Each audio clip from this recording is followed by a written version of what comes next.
Welcome to Fantasy or Reality, the GPP. Whatever road you took to get here doesn't matter. What matters is you're here. And my hope is that we all can help one another in this journey. Hey everyone, welcome back to Fantasy or Reality, the GPP. I'm Steve, I'm your host. My last day to bet was 5/2/21. Today we have a wonderful guest. I'm very happy he reached out and wanted to share his story. A great man named Mike Bernos. I'm really happy to have him on here. I spoke with him a little while back. He has a great story, great man. Really excited to hear what he has to tell us about his recovery, what he's done to stay bet-free for over 6 years. And so anyways, like I said in a lot of my interviews, I start off by telling everyone why therapy is important to me. I sat down with my therapist the first time, and the first thing he asked me was, Steve, who are you? So Mike, who are you? Well, Stephen, thank you for having me. First of all, I'm 70 years old, and I have worked as a journalist most of my life in corporate communications. And currently, I am a writer and a musician. And I find that I'm a much better writer and musician now that I don't have the monkey on my back of gambling. Who I am is so much more and so much more in touch with myself, since I don't have the diversion, distraction, and the angst of gambling. So, I've written several books. I write a lot of music. I produce music. I have a music catalog under the name of Ample Angst.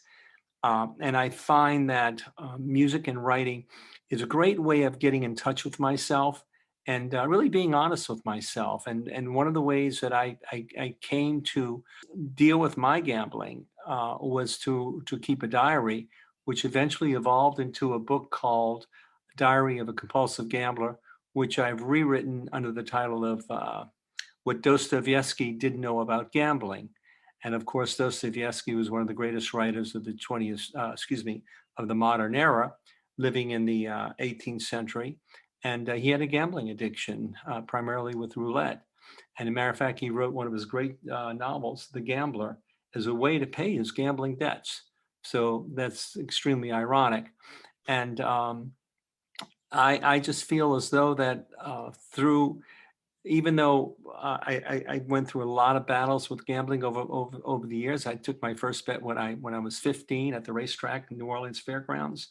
I can't say that I would be the person I am today if I had not gone through those struggles, because like the adage says, that which does not defeat us makes us stronger.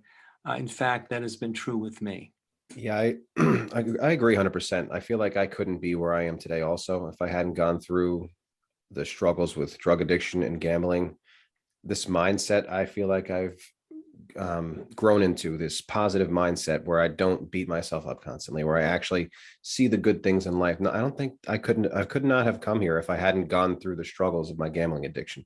A big reason why I asked that question in the beginning, who are you, is because in the beginning, through my addictions and everything, all I could see was the fact that I was this addict. All I could see was who I was all this negative stuff, all this negative self-talk.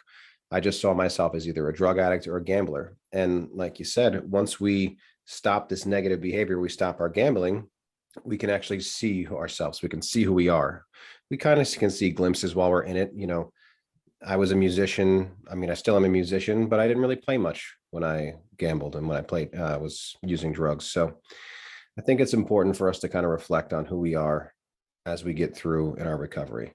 But anyways, I know you touched on your first bet was at 15. If you could, Mike, I'd love to have everyone hear your story of how you began gambling, where it originated in your life, and just go from there. My father was into racehorses. He owned horses.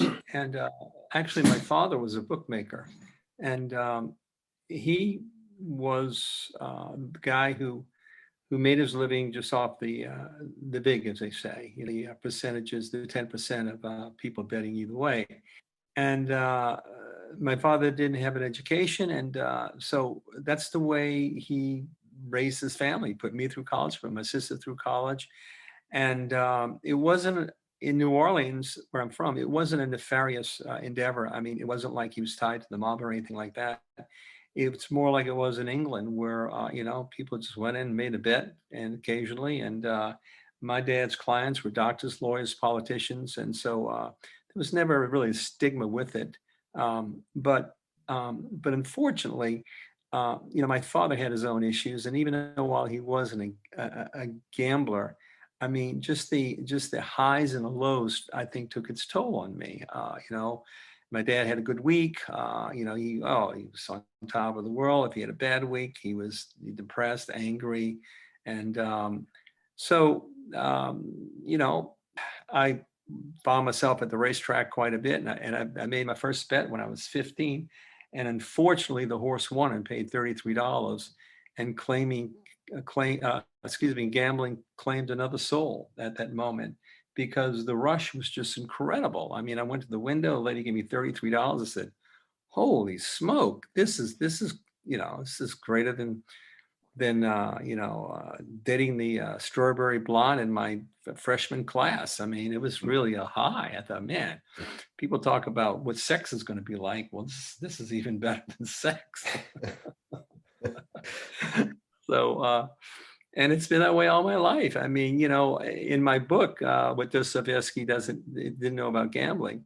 I mean, the excitement and the anticipation and the thrill that you get from gambling is probably. I'm not being silly about it. I think it's probably equally as tantamount to to sex. And anyway. So throughout my entire life, I was around gambling. I ultimately became a journalist in the horse racing industry, and I was constantly around horses, betting horses, making bets on horses. And my life never really got beyond that. I mean, I was a good journalist. I won awards for my journalism, but if they didn't have betting windows at racetracks, I wouldn't have been I wouldn't have been covering horse racing. I could tell you a story that, I'd cover the Kentucky Derby, the Preakness, the Belmont Stakes. And I remember in 1987, I made a bet on Alashiba in the Preakness. He had just won the Kentucky Derby, and I knew his trainer. Anyway, make a long story short, that was the, if I won on the races, man, I was feeling good. And my life swung on that pendulum, winning, the thrills of winning and the lows of losing. And as you say, Stephen, I think wrapped up in all of that was issues of my self-esteem, issues of I'm not good enough, issues of not of that I was hiding. I beat myself up a lot as a kid, and I don't want to get into the psychology of that, of my family dynamics, but whatever the reason was, I mean, I didn't have a very good self-esteem, and gambling covered that up very, very nicely, very nicely. And so it wasn't until years later that I finally got out of the, because then what happened to me was that God forbid the poker phenomenon came around, and I found myself buried in the poker rooms, and all the sayings about the 20 questions, you have a gambling habit. Well, yeah. Do you take time off from working to go gamble? Yes. Yes. I justified it, as you know, Stephen. Just that you can justify this addiction in so many ways. I mean, you can just say, I mean, and I chronicle that in my book. I mean, all the ways that I was justifying it. I mean, some were pretty convincing. I thought, shit, excuse me, this is really good. I mean, this sounds compelling to me, but in hindsight, it's just all rationalization. Yeah, I agree. We can rationalize just about anything in our gambling addictions. I mean, I can think of 100 times where I kept telling myself, this is the last time I'm going to stop. I've already lost enough. I'm going to lose my family if I keep doing this. And what I did was the way I would get my money is I would take the money from my 401k. Essentially, I'd take a loan or a deduction or whatever it may be. And after I would max the credit card out to pay it off, and I'd say, this is the last time. But a day later, a week later, I'd always somehow rationalize and say, I've lost this money. I got to gain this back. I have to replace this in some way. Or I would look at the lineups for that day. Say it was, basketball. I'd see the guys playing. I'd be like, oh, this is definitely the lineup I'm going to win this on. So we can rationalize our way through anything. That's that addiction, disease, whatever we want to call it, just trying to pull us back in. So you said you started at 15 and you're 70 now. How long do you have bet free? You said it was over 6 years, correct? Yeah, 6 years, right. And coincidentally, that 6 years is when I had a child, because I had a child late in life at 64. And I think that had a big thing to do with it. I think that I didn't have much time. At 64, you don't have a lot of time to make a lot of mistakes, rectify them. There are no second chances at 64. Now, in that time period, from 15 to 64, had you tried to stop? Did you realize it was a problem at any point? Did you ever try to enter into recovery or just abstain? Oh, yeah, absolutely. Yeah, I went to GA and a number of times. And I think the thing that the ultimate rationalization for me was that I really don't have a problem, because you know what? I'm not broke. I didn't spend my last dime. I didn't. I'm not on the streets. I'm not busted, but still I lived marginally. I mean, I always had money to pay my bills. I had always had money to do this, to do that. But the money is not the only cost of gambling. It's the emotional and the spiritual cost as well. And when I say spiritual, I don't mean like, you quit going to church or anything like that. I'm not talking about that. I'm just talking about the spirit that we all have within us to live a full life, to Yeah, live a you lose good your, life. yeah, you lose who you are. You lose yourself. Like I told you, I was a musician. I love being a father. I love, working out. And in my addictions, I probably didn't pick my guitar up for years. If I did, it would be very briefly. I would go long periods without working out, years. And I really, not, I mean, I was always a good provider and a good father, but I just was never present for those years. So yeah, I understand completely what you're saying. You lose who you are as a person. You lose that soul, like who your identity, who you really are. And thankfully, when you really enter into this recovery process, you can gain it back if you want to do the hard work of looking at yourself and why we get into what we do and how we dig ourselves out of that, one day at a time. It's an addiction, but the other synonym, it's an obsession, right? Mhm. So, in my book, and I'm not plugging my book, I'm just Right. because the book is a sum total of what I gleaned from all this. And, we tell stories because stories hold lessons for us. Stories are the best way for us to learn, right? I mean, the myths of stories is very powerful. And so, the myth that I created is about gambling is it's like, she's a mistress. I probably was very politically incorrect, and I referred to her at first as the gambling whore. you know, but it's really just a mistress. And in fact, the word mistress comes from the Latin or the French. French obviously is a Romance language, so it comes from the Latin, and it means power. It means someone who has power over you. So when you have a mistress, you've given your power to someone. So in that definition, gambling is a mistress. She can be beautiful and charming. I looked at it this way. The mistress, you go to the casino, or you look at the games that night, and God, that mistress just looks so tempting. She looks so decked out, and she's so exciting, and you're gonna just make you feel really good. But in the morning, you're down on your knees, you're cursing yourself, you're cursing it, you're vulnerable, and you're broke. And that's what a mistress is. She has power over you, and she doesn't give a damn about you. Gambling doesn't give a damn about you. Yeah, I'd love to hear more about the book. How did you go? You said you started by journaling and then you decided to write a book. Yeah, do you want to tell us about your book? Yeah. The book started off as just because I'm a writer. It is a way that I could maintain my sanity, because it got really scary for a while. The fact that I was gambling so much, and I just felt like, man, I'm losing touch with reality here.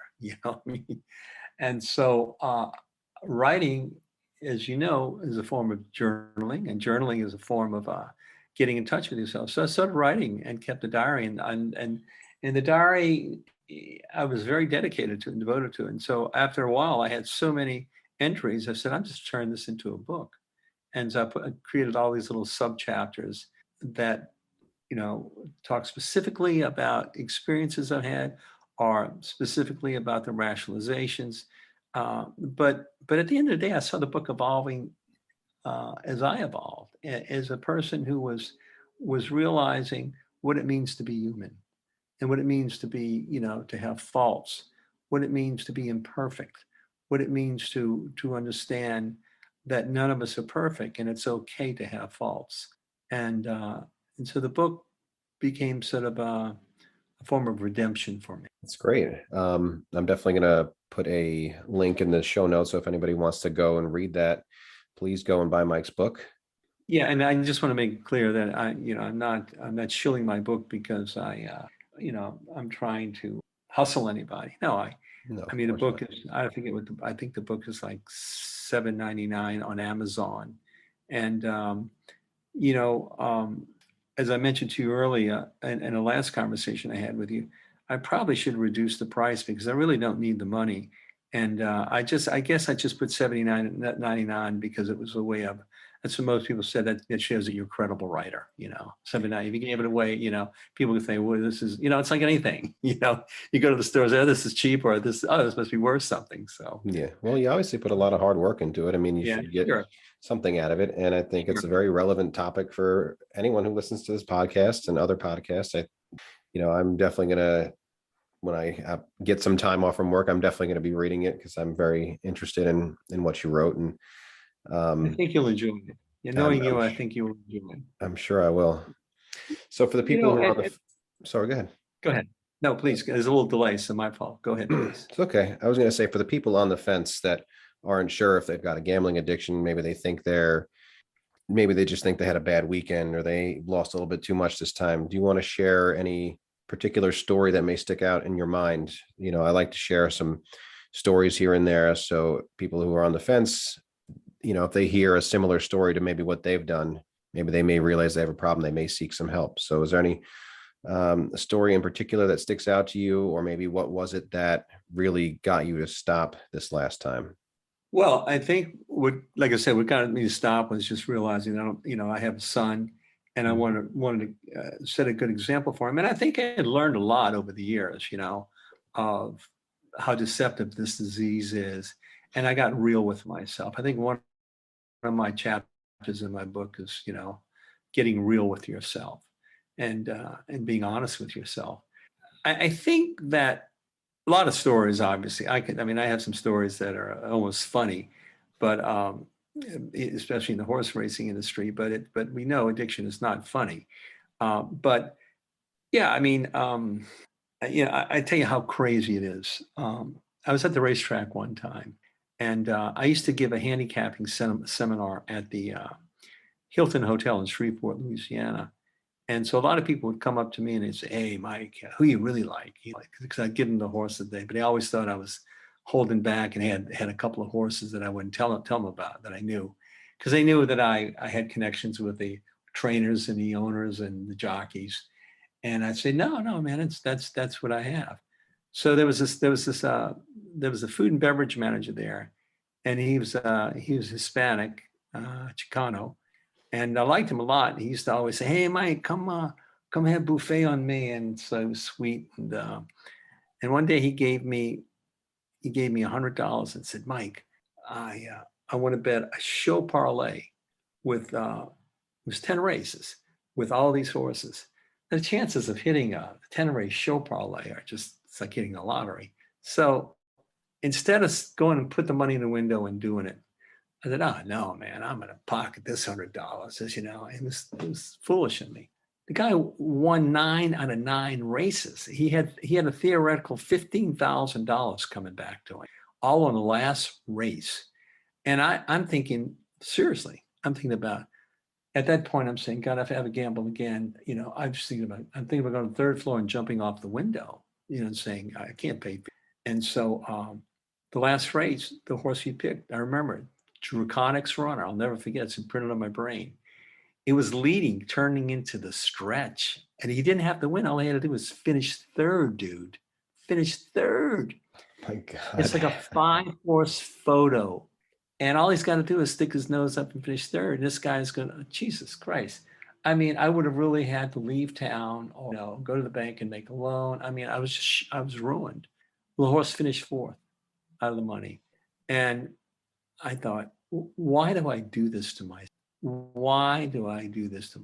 Well, part of the reason we do it is just for the adrenaline rush. Yeah. It's the adrenaline. Look, gambling is just a way of pimping the brain for adrenaline. That's all it is. It has nothing. The money is just the pimp in which way we pimp the adrenaline and the dopamine in our brain.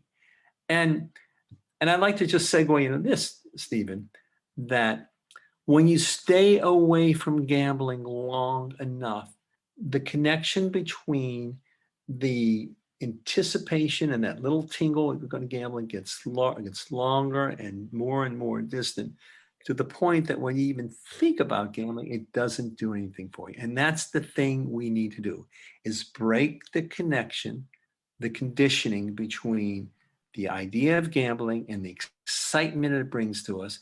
I mean, studies have shown you can just think about gambling and get a dopamine rush. So the longer you stay away from it, the more that connection's going to dissolve, and you're not going to have that anticipation. And that's where I'm at now. I don't even think about gambling because it doesn't do anything for me anymore. It used to get me off, but it doesn't do anything for me anymore. It's a great story. I think my anxiety levels were shooting through the roof just listening to it for you. I can't even, the relief you must have felt when that horse finished fourth. Oh my God. You would think right then and there, I said, I'm having nothing more to do with gambling. This is just a fool's errand. But no, I went back to it, believe me. Yeah. I was addicted to the adrenaline, the dopamine. You and I think I had a conversation with you before, Steve, and I said, one of the problems, the seduction, again, the gambling mistress, she's so damn seductive. It's so damn seductive because, if you played sports or if you played music, the high you get from playing music is a legitimate good high. You Agreed. feel good. You've played music and you got this stuff running through your body. You feel good, but you go home, you unwind and you go to sleep. I played baseball in college. I was a good baseball. And, man, I'd get a hit, win the game. I was high. And then I realized I can get that same high by going to bet something, a football game or something. How many athletes have you known that have gone and ruined their lives with gambling? Pete Rose, for example. I mean, Art Schlichter from the Ohio State. A number of guys have done that because it's just a thin line between the two.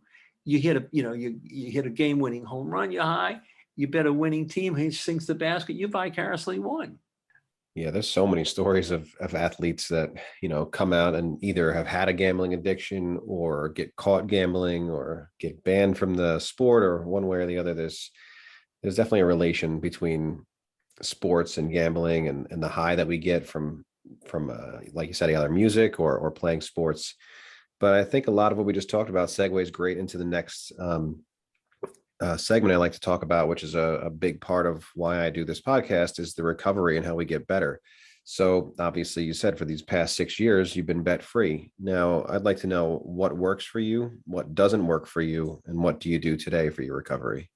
Well, I think the Sweet 16 or whatever it's called, the March Madness is on. I haven't watched the game. Yeah, It just doesn't mean anything to me. I mean, what?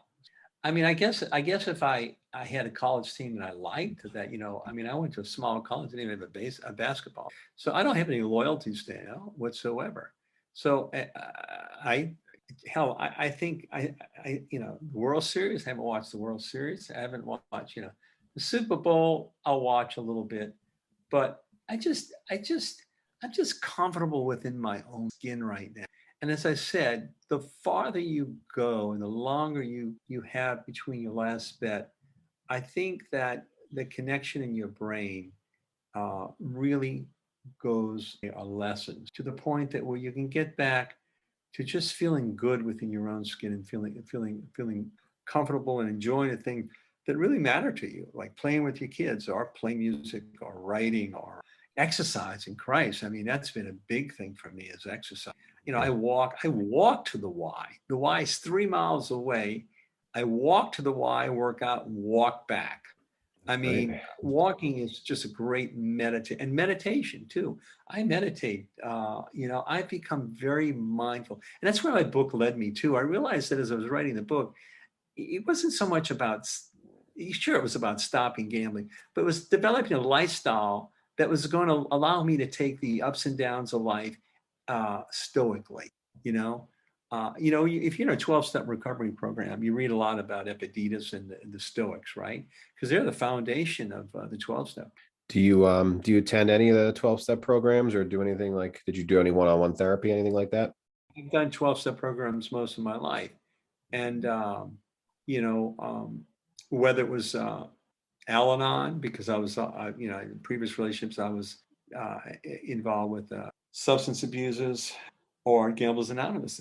But, you know, I've learned the basics of the 12-step program or the Stoics, right? And who take life in stride. They don't get too high, they don't get too low, they don't get hijacked by excitement, they don't get hijacked by fear. And that's what mindfulness has taught me, to just stay in the moment and not worry about what's coming next and not worry about what happened in the. It's an art, but it's been very helpful to me. Yeah, just living the day for sure. There's nothing else we can do. You know, we can look back on what we've done in the past, but we can't dwell on it. You know, we can just learn from it and we can't worry too much about what goes on in the future. You know, it's good to make plans, but we need to live for today and enjoy life for what we have now. I know you mentioned it already. Obviously, you're a writer, musician. You spoke about meditation, but what outside of these 12-step programs and therapy and stuff like that, what has helped you with your own mental health? What brings you joy, peace of mind? Well, I think, obviously, my son is 6.5 years old. He's just a joy. And you know, you have children. And he's just so much to be fun to be around. And my wife and I can travel quite a bit, and we do. My wife is French, so we go back and forth to France, and I enjoy that. But honestly, it's just learning to be at peace with myself. I've got good friends. Obviously, I stay away from people who are high octane. Need a lot of high octane adrenaline junkies. I stay away from people like that. I have good friends who are just really rational, reasonable, sensible people, and they've become my friends. And I have, they aren't recovering, but they're just good, solid, supportive people. And I ran into a dealer at the card room that I knew back in 6 years ago, and she said, "Hey, she said, didn't you go to the card room?" I said, "Yeah, a long time ago." She said, "Oh," she said, "Well, you're still not missing anything." Yeah, probably happy to I see somebody said, made it out of there. exactly. Right. And you watch it, you want the real story. Listen to those dealers who deal with those the unfortunate souls who are still struggling and beating their heads again. Gambling is a game that never ends. Think about it. It never ends. You're up, you're down, you're up, you're down. You're a rat chasing the cheese in the maze. You're a rat in a maze, just chasing the cheese, and that's all your life is, just going around in that maze. Oh, I won today. Oh, I lost today. There's got to be better options in life, and I think some of it. You asked me how it's just getting smart about it and saying it just doesn't make any sense. It really doesn't. There's more. There's better things in life to do, and I suspect that once I got to the point that there was who was the great center for the San Antonio, Duncan, right? Tim Yeah, Duncan. Tim Duncan. Tim Duncan. Yeah. Man, that guy was so cool. They used to ask him, "Tim, how come not, you just lost the championship?" I said, "Hey, I've won them too." I've won them too. He was just so even keel. And that's what life is. It's just dealing with what comes to you. And so I think the biggest thing that helped me was just I started meditating and I started reading stuff about how to be more mindful. And God, it's been a big, big help. Now, that came at the same time as me, I think neurochemically in my brain, distancing myself from gambling. So it's all classical conditioning. It's operant conditioning. You know what I mean? You know that like, you pull that lever in a slot machine and you're anticipating to win something, right? It's that associative learning that, so if you break that, it's breaking a habit. It's breaking a habit. And the longer you go without doing that habit, the stronger, the less that habit has control over you. Yeah, agreed. Yeah, for the longest time, I thought I was gambling just for the potential for the money win, or not just the potential. I thought because I was not for the potential, but I thought it was all about the money when I first started. At first, it was trying to win money to try to, seem like a better husband and father. But once I Yeah. won some money, it's like, like I'd end up losing it. And I began to realize it wasn't about the money at all. It was, it just became this adrenaline rush, or like this, just the potential. Like towards the end, I had lost so much money and almost realized that there was no possible way to win it back. And even if I had won it back, I probably would have lost it all. It was just the anticipation of potentially winning or losing.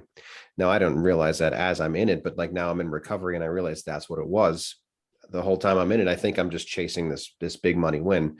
But thankfully through my I one-on-one understand. therapy and recovery, yeah, that Yeah, wasn't it. yeah, I mean, and those are the small wins and mental wins that we as gamblers need to make. We can't expect it to happen all overnight, but those little realizations, and that's exactly what I chronicled in my book. Every time I had that little realization, I'd write it down, just like what you're saying. I'd say, God, it's really not about having enough money, because I have enough money. So what is it about? It's just a repetitive behavior that I'm just doing over and over again. That's really getting me nowhere. Uh, it's I think if I gamble, it's like when people, like, at least for me, I can only speak for me. When I gambled, it was like jumping on a 10-story building and expecting to get off at the fifth story, fifth floor. you know, and on my way down, I passed the ninth floor, and the guy say, "How you doing?" "Oh, so far, so good." Fifth floor, "So far, so good." Second floor, "So far, so good." And then, bam, on my ass. And that's what gambling's like for me. I don't ever want to go back to gambling, because I don't want to have to go through that struggle again, because I know it's a very powerful thing. It's a powerful thing that goes, and it's not a moral issue, no more than someone, an alcoholic. I used to sit on the board of a large recovery clinic here in Florida, and heard so many stories of people recovering, and my heart went out to them, because they had to get through the shame of it. And there is no shame. It's not a moral thing. It's just like the 12 steps. It's a character defect. It's a character defect. Neuroscience is proving that we have these little chemicals that hijack our brain when we do certain activities. Yeah, You got to absolutely. stay away from it, right? You stay away from it. Yeah, abstain. And you fill it up. You fill it up with other ways to get those chemicals working. Yep, I agree. We have to just abstain at first, just stay away from the activity. 12-step programs or support groups, one-on-one therapy, I find very effective. But then, like we've been talking about, we both go to the Y. We both are musicians. You write. I You play got all the this great, time. yeah, you got this great blog. I mean, great podcast. I mean, Jesus, how you're providing. I mean, look, you're providing a phenomenal service because of your courage and your openness. And that's what more people need to see, because there is a lot of shame still involved with it, and people won't even admit to it. It took me a long time to be able to admit to this. Like it was easier this time around with the gambling, but beforehand, for many years, I could not admit that I even was a recovering addict. Like I haven't drank or used drugs in over 13 years, but I almost never would speak about it. I got caught gambling once in 2018. I just tried to just stop. My wife just caught me and I stopped.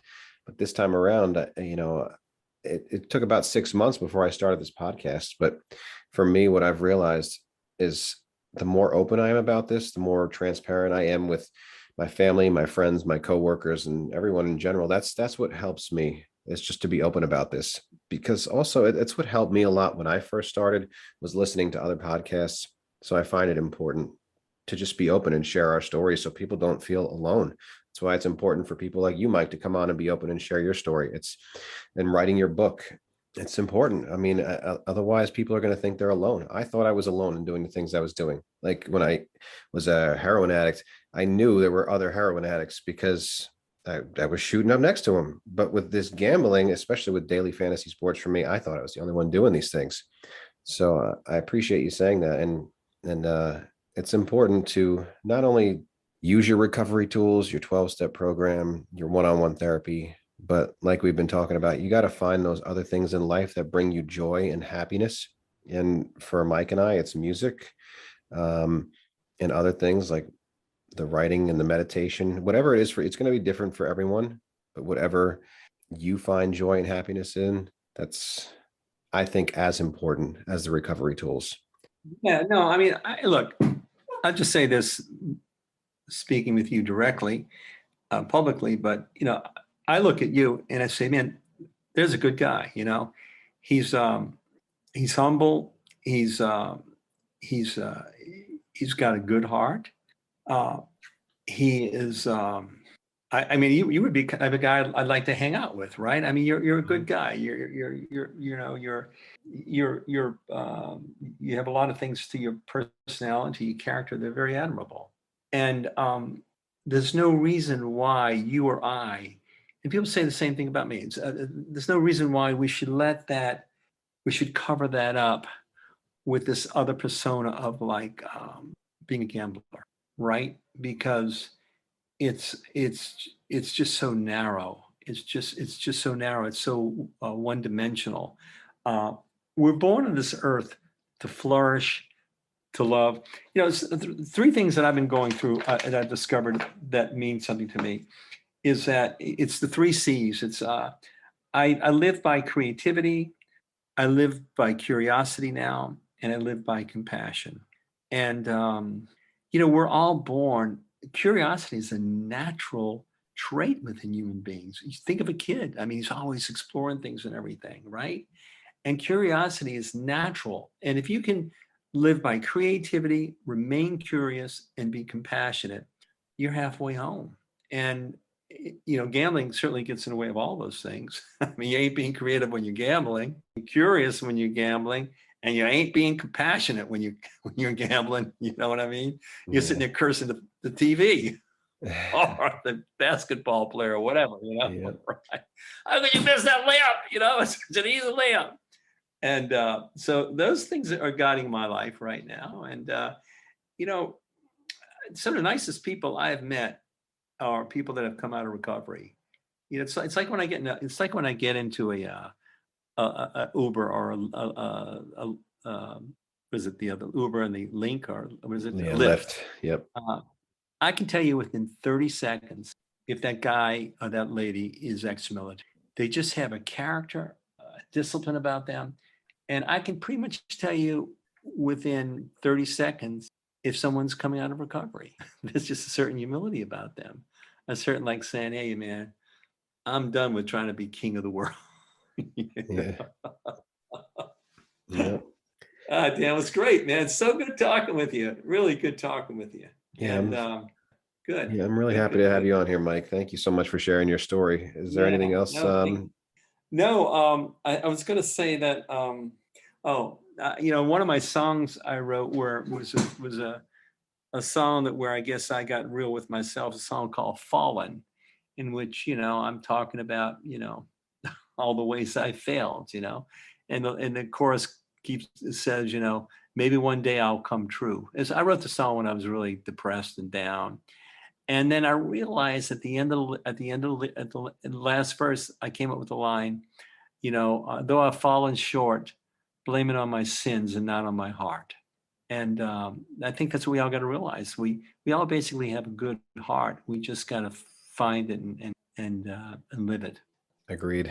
And I look forward to hearing that song and reading your book. Sounds like you're a very creative person, and it's been a pleasure speaking with you, Mike. So thank you very much for coming on here and doing this. And hopefully in the future we can check back in and do a update episode in 6 months or a year. And, like I said, thank you very much for coming on and sharing your story. No, thank you, Stephen. It's wonderful speaking with you. It's wonderful getting to know you. Thank you very much. And thank you, everybody, for listening. I'll talk to you soon. Be good to yourselves.